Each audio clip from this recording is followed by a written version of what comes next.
중국 격리시설에서 대기 중인 한국인이 1,000명을 넘는 가운데 격리 조치를 일부 완화하는 곳도 나타나고 있습니다. 이런 가운데 중국 정부가 마스크 수출을 금지하지 않겠다 이런 발표도 나왔는데요. 중국 베이징 연결해서 자세한 내용 알아보겠습니다. 강성웅 특파원. 네, 베이징입니다.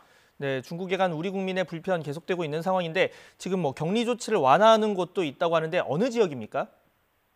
네, 남부 광둥성 정부가 어젯밤에 한국에서 들어온 입국자들을 자가격리로 전환하겠다 이런 입장을 밝혔습니다.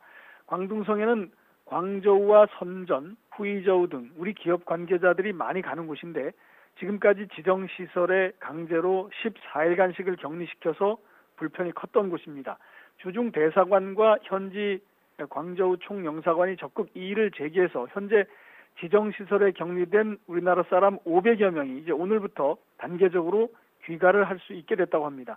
하지만 광시 장족 자치구의 난닝시가 한국이나 일본발 입국자들을 전원 지정시설에 추가로 격리하기로 하는 등 검역을 더 강화하는 지역도 여전히 있습니다. 또 장수성의 난징과 이우 등에서도 여전히 한국발 입국자를 지정시설에서 14일간씩 격리하고 있습니다.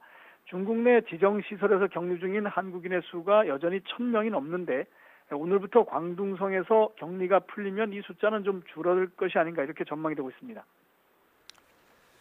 네, 지금 세계적인 마스크 대란이 빚어지는 상황에서 중국이 마스크 수출을 금지하지 않겠다 이렇게 밝혔는데 우리나라에도 좀 도움이 되겠습니까? 어떻습니까?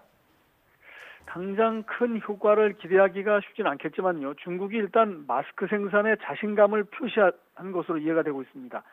중국 상무부의 리싱첸 무역국장이 어제 기자회견에서 마스크는 자유무역 상품이다. 그리고 중국 정부는 어떠한 무역 제한 조치도 취하지 않을 것이다. 이렇게 말을 했습니다. 중국은 또 코로나19 발병 이후 지금까지 마스크나 마스크 원료의 수출을 금지하겠다고 한 적이 없었고 기업들이 시장 원칙에 따라 관련 무역 활동을 자유롭게 할 수 있다. 이렇게 언급하게 됐습니다. 문제는 중국이 현재 마스크를 수출할 만큼의 물량의 여유가 없는 것으로 보인다는 데 있습니다. 중국은 최근에 마스크 생산량이 이제 하루 1억 개 정도로 회복이 됐다. 이렇게 발표를 했지만 아직 국내 수요를 채우기에도 부족하다는 게 중국 매체들의 보도 내용입니다.